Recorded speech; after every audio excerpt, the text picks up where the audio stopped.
जी नमस्कार। एक बार मैं फिर से हाजिर हूँ एक नया वीडियो के साथ और मैं इस वीडियो में बात करने वाला हूँ जीएसटी रजिस्ट्रेशंस के रिगार्डिंग। इस वीडियो में डिस्कस करेंगे जीएसटी रजिस्ट्रेशंस किसको ज़रूरी है और क्या क्या डॉक्यूमेंटेशंस हैं, इसका प्रोसेस क्या होगा, ये सारी चीज़ें हम इस वीडियो में डिस्कस करेंगे।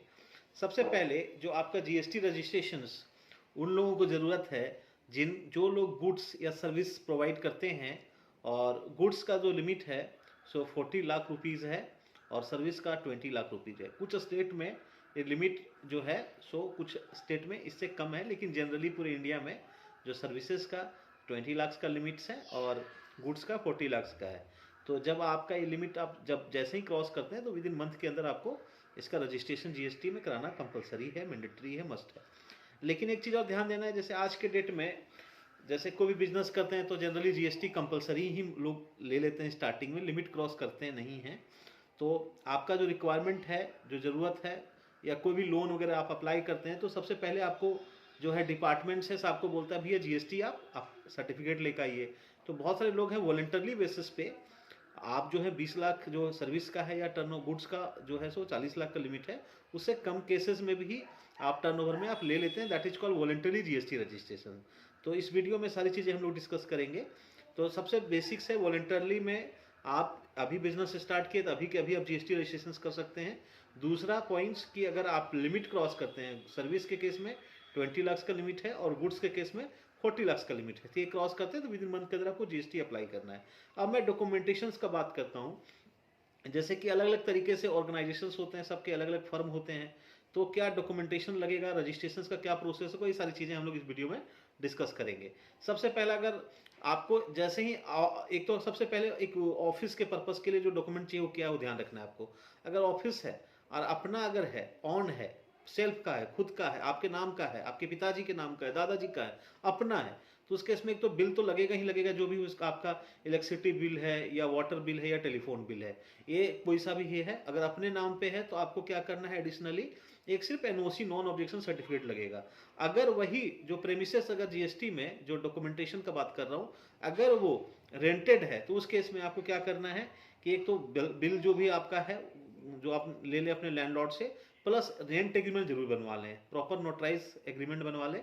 तो ये मेन डॉक्यूमेंटेशन है ऑफिस के पर्पज के लिए। इसके बाद मैं बात कर रहा हूँ जो प्रोपराइटरशिप है, तो जो प्रोपराइटर है उसका पैन कार्ड, उसका आधार कार्ड, उसका फोटो और मेल आईडी चाहिए, प्लस उसका आधार लिंक मोबाइल नंबर कंपलसरी है आज के डेट में, क्योंकि हाइपर लिंक तभी जाएगा जब आपका आधार लिंक है। अगर आधार लिंक नहीं है तो जीएसटी इशू करने से पहले डिपार्टमेंट फिजिकल वेरिफिकेशन करता है आपके ऑफिस का।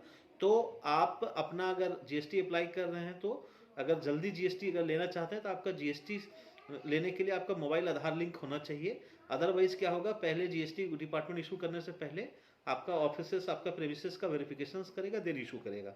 अगर आधार लिंक है तो ये वेरिफिकेशन बाद में करते हैं, पहले इशू कर देते हैं सर्टिफिकेट।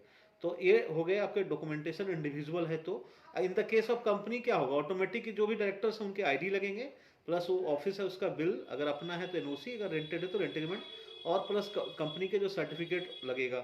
पार्टनरशिप फर्म है तो सेम वही, ऑफिस है तो उसका बिल, प्लस अगर अपना है तो एनओसी, थर्ड पार्टी है तो rent agreement, plus partnership deed चाहिए। इसके अलावा जो पार्टनर जितने भी पार्टनर्स हैं उसके PAN card, Aadhaar card, photo, mail ID, mobile number चाहिए।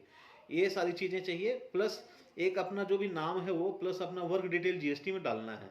ये सारी चीज़ें मैंने डॉक्यूमेंटेशन का बात किया, एक बार मैं ब्रीफ कर दे रहा हूँ दोबारा कि जो भी जीएसटी लेना चाहते हैं तो एक तो PAN card, Aadhaar card, photo, mail ID, mobile number ये चाहिए, प्लस आपका जो है ऑफिस है अपना है तो बिल प्लस एनओसी लग जाएगा।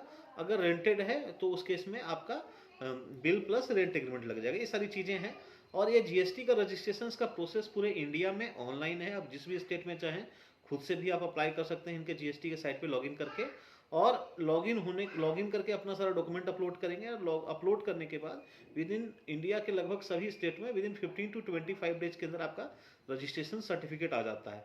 जब आप रजिस्ट्रेशन एक बार ऑनलाइन अप्लाई करते हैं तो कुछ वो क्वेरी भी आपसे वो मांग सकते हैं, तो उस केस में जो भी क्वेरी आप मांगते हैं वो आप उनको रिप्लाई कर दें और वो सारी चीज़ें कंप्लाई कर दें, ऑटोमेटिक आपको सर्टिफिकेट मिल जाएगा। सर्टिफिकेट करने के बाद पहले आप लॉगिन करेंगे, लॉगिन करने के बाद आप वहाँ पासवर्ड उनका जो आएगा फर्स्ट टाइम वाला वो आप डालेंगे, और देन पासवर्ड वगैरह सारा रिसेट करके आप अपना काम स्टार्ट कर देंगे। जब जीएसटी रजिस्ट्रेशन से आपका सर्टिफिकेट आ जाता है तो विद इन मंथ के अंदर आप क्या करें कि उसका एक करंट अकाउंट ओपन करवा लो अपना फर्म के नाम पे, और करंट अकाउंट ओपन करने के बाद अपना फिर जीएसटी में लॉगिन करके उसका जो चेक बुक या बैंक स्टेटमेंट आप लिंक कर दें। अदरवाइज अगर आप लिंक नहीं करते हैं जीएसटी आने के विद इन 3 मंथ्स के अंदर, तो वो जीएसटी डिपार्टमेंट चाहे तो अपना आपका जीएसटी नंबर वो कैंसिल कर सकता है और इनएक्टिव कर सकता है या क्लोज कर सकता है। तो आप अगर जीएसटी लेते हैं तो प्रॉपरली आप उसका बैंक अकाउंट जरूर लिंक करवा लेंगे, तो फ्यूचर में आपको प्रॉब्लम हो सकती है।